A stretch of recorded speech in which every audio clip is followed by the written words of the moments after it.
Hello student, how are you? Hope you are fine. In previous class, we have studied the production activity and the factor of production activity. And in this factor, we are studying about the first factor, that is land. So, how the land distribution between the Palampur. We will study the mm, study the Palampur, which is a imaginary village. This through this we are understanding the production activity. So how is land distributed between the farmer of Palampur? किस तरीके से land distribution Palampur में फार्मरों के बीच में हुआ है?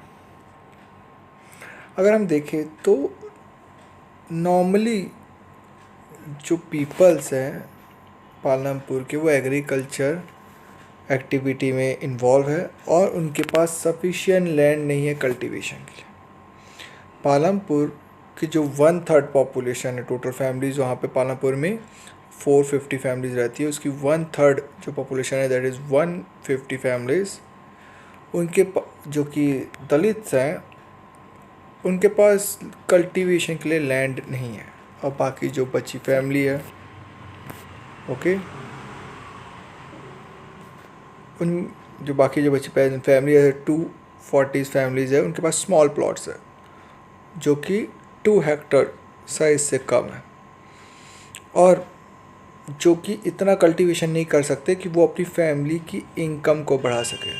ठीक है, उनके पास लैंड तो है लेकिन उतना सफिशिएंट लैंड नहीं है। ओके, कुछ large numbers of small second village picture जो है वो ऊपर दिया हुआ है, हम उसको डिस्कस करेंगे थोड़ी देर में। और पालमपुर में कुछ 60 फैमिलीज़ है जो मीडियम और लार्ज फार्मर्स के हैं, उनके पास 2 हेक्टर से भी ज़्यादा की ज़मीनें हैं। ओके, और कुछ लोगों की ज़मीनें तो 10-10 हेक्टर से भी ज़्यादा है। ठीक है, हम एक बार ये फिगर में देख लेते हैं जो लैंड डिस्ट्रीब्यूशन हमको पालमपुर का बताया है। इस फिगर में हम देख लेते हैं कि किस तरीके से, देखिए आप, ये छोटे लैंड्स, कुछ मीडियम साइज लैंड्स है ये, और ये जो है बड़े बड़े लैंड। ठीक है, आप देख सकते हैं कि लार्ज लैंड कितने कम है, मीडियम लैंड कितने सारा बढ़ गया है। ठीक है, तो ये इसका कारण भी क्या है। ठीक है, अब गोविंद की कहानी से हम जान लेते हैं। गोविंद जो है वो एक फार्मर था जिसके पास 2.5 हेक्टर्स लैंड थी। ठीक है, जहाँ पे वो कल्टीवेट करता था। ठीक है, तो गोविंद के डेथ के बाद उसके तीनों लड़कों ने उस लैंड को आपस में बांट लिया और इस तरीके से वो लैंड की जो साइज़ है वो 0.75 हेक्टर सबको बराबर बराबर मिली है।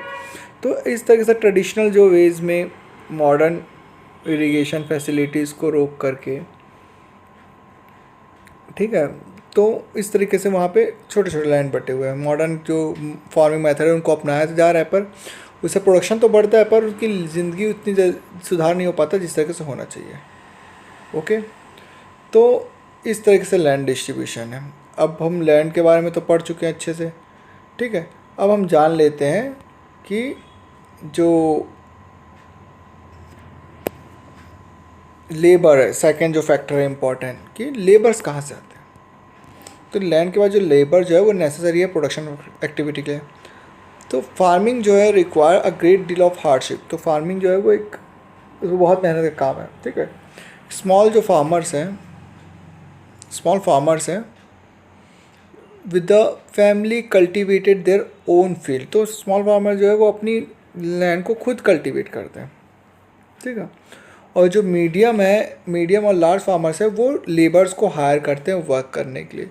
हम इसको एक टेबल के ग्राफ के ज़रिए समझ सकते हैं। देखिए, इस ग्राफ में बताया गया है कि ये जो पर्पल कलर दिख रहा है हम लोग को, वो मीडियम और लार्ज फार्मर है जिनके पास मार्जिनल और स्मॉल फार्मर जिनके पास 2 हेक्टर से कम की ज़मीन है। और जो पिंक कलर का जो है वो लार्ज और मीडियम फार्मर है जिसके पास 2 हेक्टर से ज़्यादा की ज़मीन है। ये नंबर्स ऑफ फार्मर का ग्राफ है और ये कल्टीवेटेड एरिया का। आप इसे पढ़ के स्टडी कर सकते हैं। ठीक है, तो फार्मिंग लेबर्स जो है ज़्यादातर लैंडलेस जो फैमिलीज़ हैं जो कल्टीवेटेड या फिर जो स्मॉल लैंड को कल्टीवेट करती है वे ही फार्म लेबर बनते हैं, जो मीडियम और लार्ज फार्मर के लिए काम करते हैं। Unlike a farmer, labour do not have a right over the, पर इन लोग सिर्फ काम करते हैं, इनका कोई अधिकार नहीं होता उस ज़मीनों पर, ठीक है। या फिर वो जो क्रॉप उगता है उस ज़मीन पर उन पर भी उसका अधिकार नहीं होता। उनको वेजेस पे किया जाता है फार्मर्स लोगों को जितना भी वो वर्क करते हैं। कई बार ये कैश के रूप में भी होता है, कई बार क्रॉप के रूप में होता है। कई बार लेबर्स को मील्स भी मिल जाती है खाने के लिए, ठीक है। तो जो वेजेस है वो रीजन के अलग अलग रीजन के हिसाब से, क्रॉप के हिसाब से और फॉर्म एक्टिविटी के हिसाब से बटे हुए हैं, ठीक है। सोइंग का अलग है, हार्वेस्टिंग का अलग है, ये सबका वेराइटीज़ के हिसाब से बटे हुए हैं, ठीक है। तो वाइड रेंज ऑफ, तो यहाँ पे जो एम्प्लॉयमेंट है उसकी भी वाइड रेंज है, बड़े अलग अलग रेंज बटी हुई है। लेबर या तो एम्प्लॉयड होंगे डेली बेसिस पे या फिर particular firm activities for harvesting के लिए हो गए, या फिर साल भर के लिए, ठीक, हार्वेस्टिंग सीजन के लिए या डेली बेसिस पे या साल भर के लिए लेबर्स को एम्प्लॉयमेंट मिलता है। ओके, तो ये जो डाटा है लैंडलेस फार्मर्स फर्म लेबर्स का पालमपुर में वो इस तरह का है कि कई बार उनको रेगुलरली वर्क नहीं मिल पाता और कई बार उन लोग को रेगुलरली वर्क के लिए ढूंढना पड़ता है। जो गवर्नमेंट ने मिनिमम फर्म लेबर का जो वेजेस है वो 300 रुपये पर डे रखा है, ठीक है। ये मार्च 2017 का डाटा है। पर दाला जो वहाँ पालमपुर का एक रहने वाला लैंडलेस लेबर है उसको मात्र 160 रुपये मिलता है, ठीक है। क्योंकि वहाँ पे बहुत ज़्यादा कंपटीशन है, लैंडलेस लेबर बहुत ज़्यादा है। हमने देखा कि 1/3 फैमिलीज जो है वो लैंडलेस है। 450 में से 150 फैमिली इनके पास फॉर्म नहीं है, तो वहाँ पे कंपटीशन ज़्यादा है। तो जो कम कीमत पे काम करने को तैयार होगा उसको काम मिल गया, जो ज़्यादा कीमत मांगता है, पैसा मांगता है, उनको काम नहीं मिल पाता। तो इस तरह से जो फॉर्म लेबर है पालमपुर में वो कम वेजेस में काम करने के लिए एग्री हो जाते हैं, ठीक है। तो हम एक दाला और जो रामकली की सिचुएशन है फॉर्म वर्कर की, उसको हम एक पिक्चर के ज़रिए देख करके समझ सकते हैं कि ये दोनों के बीच में आप देख रहे हैं कि एक डिस्कशन हो रहा है, उसको आप पढ़ लीजिए और समझ सकते हैं कि किस तरीके से रामकली और दाला के बीच में डिफरेंस है, ठीक है, उनके वर्क में, ठीक है। अब नेक्स्ट इम्पॉर्टेंट लैंड लेबर के बाद जो इम्पोर्टेंट प्रोडक्शन एक्टिविटी है वो है कैपिटल। अब कैपिटल कहाँ से मिलता है, मतलब पैसा, मनी कहाँ से आता है प्रोडक्शन के लिए। तो इसके बारे में भी हम लोग पढ़ लेते हैं कि किस तरीके से मनी एक इम्पॉर्टेंट फैक्टर है और किस तरीके से फार्मर लोग मनी अरेंज करते हैं। सबसे पहले हम बात कर लेते हैं स्मॉल फार्मर की। वो या तो मनी उधार लेते हैं, ठीक है, और उसी के ज़रिए बोरो करते हैं और उधार के ज़रिए उन लोग अपना काम चलाते हैं। ये बोरो कहाँ से करते हैं, लार्ज फार्मर से या फिर जो विलेज के मनी लैंडर्स है या ट्रेडर लोगों से, जिनको वेरियस इनपुट और कल्टीवेशन के समय ज़रूरत होता है, उनसे उधार ले लेते हैं, ठीक है। इनका रेट ऑफ इंटरेस्ट भी बहुत ज़्यादा होता है, ठीक है, और कई बार ये उन इंटरेस्ट और लोन को पटाने में असमर्थ हो जाते हैं, ठीक है। ओके, जैसे कि आप देख सकते हैं एग्जांपल देखिए, सविता एक स्मॉल फार्मर है, ठीक है।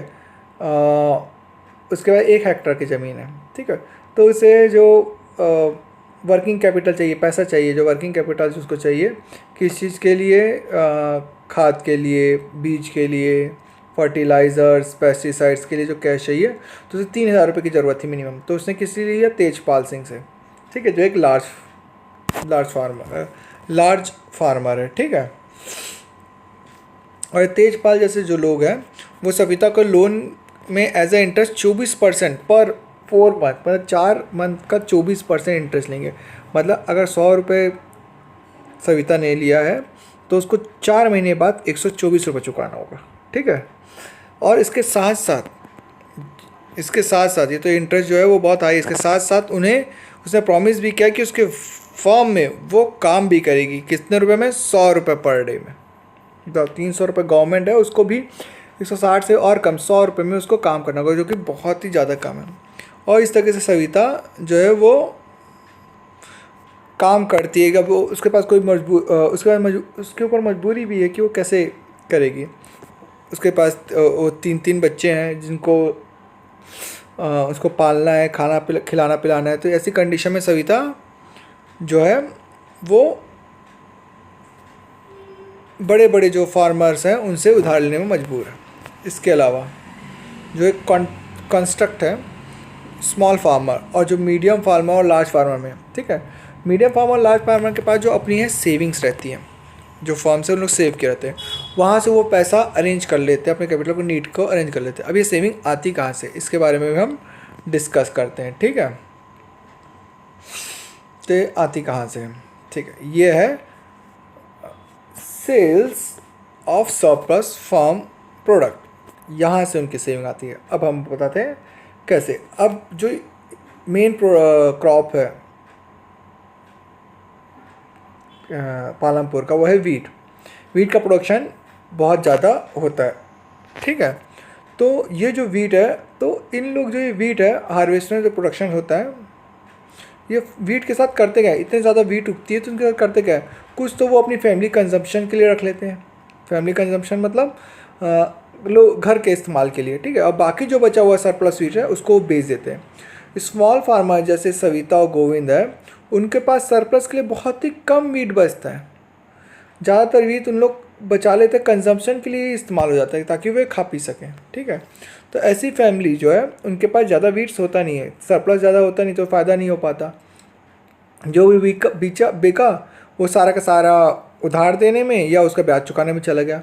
मीडियम और लार्ज फार्मर का जो सरप्लस जो है बहुत ज़्यादा होता है, ठीक है। हमने जैसे कि वो ग्राफ देखा था अभी 1.1 का ग्राफ, जिसमें बताया था कि नंबर ऑफ फार्मर कैसे है, कल्टीवेशन कैसे है। ये वाला ग्राफ अगर आपको याद होगा तो ये यस, ये वाले ग्राफ पे बात करिए, ठीक है। तो ये जो ग्राफ है इसके बारे में वहाँ पे बात हो रही है। तो इस ग्राफ पे हम देख सकते हैं कि किस तरह से वहाँ पे अनइवन डिस्ट्रीब्यूशन है, ठीक है। तो ये जो डिस्ट्रीब्यूशन है, ठीक है, तो इसके हिसाब से जो लोड है वो वीट का, वो बुलक कार्ट के ज़रिए और बाकी ट्रेडर वाहन के ज़रिए मार्केट में जाते हैं और वहाँ पे उन लोग बेच देते हैं। किसको? ट्रेडर्स को। ट्रेडर जाके शॉपकीपर को बेचते हैं और इस तरह टाउन और सिटीज़ में क्या आता है, वीट पहुँचता है, ठीक है। तेजपाल, ठीक है, तेजपाल जो है वो एक लार्ज फार्मर है, 350 क्विंटल उसका वीट उगता है, ठीक है, उसके लैंड में। वो रायगंज मार्केट में जा कर के एक अच्छी अर्निंग उगा लेता है। यही जो पैसा बेच करके ज़्यादा घर पे कितना लगेगा, 100 क्विंटल 50 क्विंटल, ठीक है, यह है ना। बाकी 300 क्विंटल वो बेच करके सरप्लस कमा सकता है, ठीक है। तो इस तरह से तेजपाल के पास हर साल की अर्निंग होती है, कुछ सेविंग्स होती है जिसको वो बैंक अकाउंट में जमा कर लेता है। इसी सेविंग से वो कुछ पैसा सविता जैसे नीडी फार्मर्स है उनको लोन दे देता है और एक्स्ट्रा पैसा कमाता है, और बाकी सेविंग को वो अरेंज करता है कि अगले साल वर्किंग कैपिटल में यूज़ कर सके। इसके अलावा तेजपाल इन पैसों से का इस्तेमाल करता है ट्रैक्टर और हार्वेस्टिंग मशीन जैसी चीज़ों को अपने कैपिटल को इन्वेस्ट करता है, जाकि वो मशीनें खरीद सके और अपना खेती बाड़ी को आगे बढ़ा सके।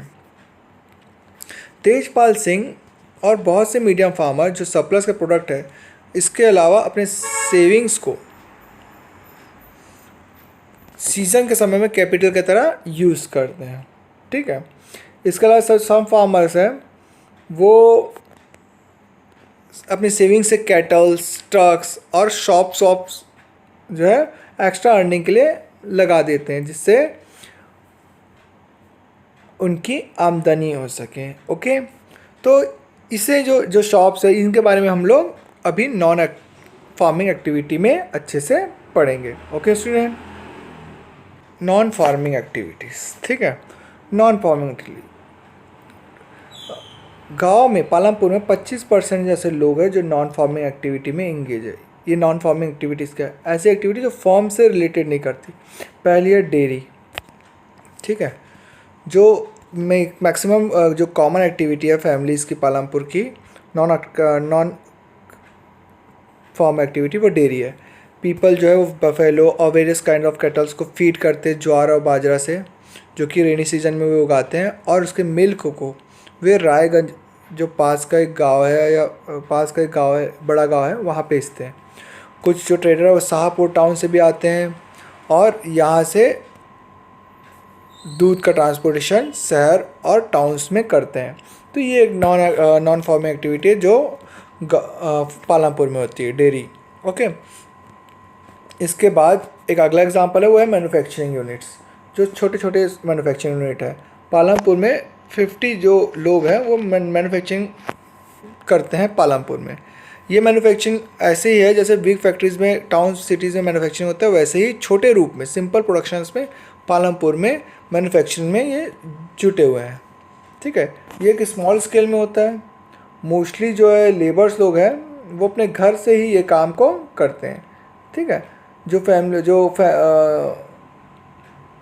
ठीक है, ये कौन कौन से काम करते हैं, जैसे कि इसमें एग्जांपल दिया है मिश्रा लाल का। ठीक है, वो क्या करता है, वो उसने शुगर थ्रेशिंग मशीन खरीद कर रख ली है, जिसमें शुगर क्रश करता है और गुड़ बनाता है, और गुड़ बना करके शाहपुर के ट्रेडर्स को बेचता है। और इसके अलावा आटा चक्की है और भी छोटे मोटे मैन्युफैक्चरिंग यूनिट्स हैं जहाँ पे जिस तक यहाँ पालमपुर में जो मैन्युफैक्चरिंग, छोटे मोटे मैन्युफैक्चरिंग है, उसका काम होता है। ठीक है, इसके अलावा एक और देख लीजिए, करीम के बारे में बताया गया कि करीम जो है उसने इस गांव में एक कंप्यूटर सेंटर बना कर रखा है। वह यूँ कि करीम ने देखा कि शाहपुर टाउन में बहुत से ऐसे कॉलेज के बच्चे हैं जो शाहपुर टाउन जाते हैं कंप्यूटर सीखने के लिए। तो करीम ने क्या किया कि गांव के बच्चों को शहर न जा पड़े, तो उन्होंने क्या किया, कुछ पैसा लगा के कंप्यूटर खरीद लिया और गांव में ही कंप्यूटर क्लासेस खोल दिया। ठीक है, गांव में 2 औरतें थी जिनके पास कंप्यूटर की डिग्री थी, कंप्यूटर एप्लीकेशन की, तो उन्होंने उनको उससे एम्प्लॉय भी कर दिया ताकि वो बच्चों को कंप्यूटर सिखा सके। तो इस तरीके से ये सर्विस का भी गांव में काम होता है।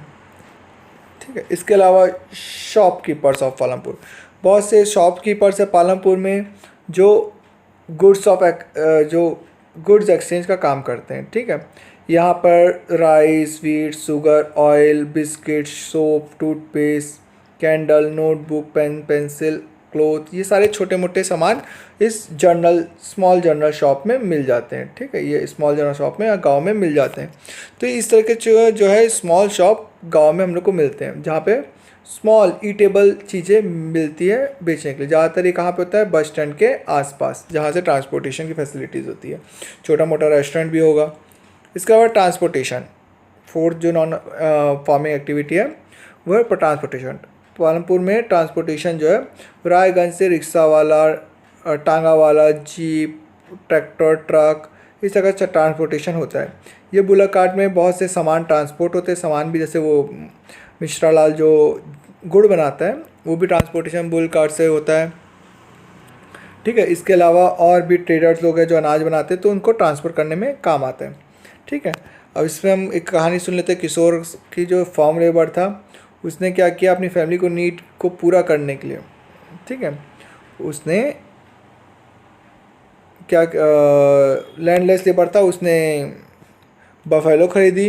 इस बफेलो को उसने क्या किया, पहले तो मिल्क सेल किया बफेलो का, और उसके बाद उसने बुलक कार्ट बना लिया ताकि वो इस बुलक कार्ट के ज़रिए क्या कर सकता है, ट्रांसपोर्टेशन, जो ट्रेडर है, अनाज भेजना है, धान बेचना है, या फिर गुड़ बना है, उसको लेके जाना है, कमोडिटीज़ को, इस ट्रांसपोर्टेशन का काम वो करता है। तो इस तरीके से वो अपनी अर्निंग चला रहा है। ओके स्टूडेंट, तो इस तरीके से प्रोडक्शन एक्टिविटीज़ के ज़रिए हमने पालमपुर गांव इमेजिनरी विलेज से प्रोडक्शन एक्टिविटी को अच्छे से समझा। अब होप आपको ये चैप्टर अच्छे समझ में आया होगा। यहाँ ये चैप्टर कंप्लीट होता है। Okay student, thank you.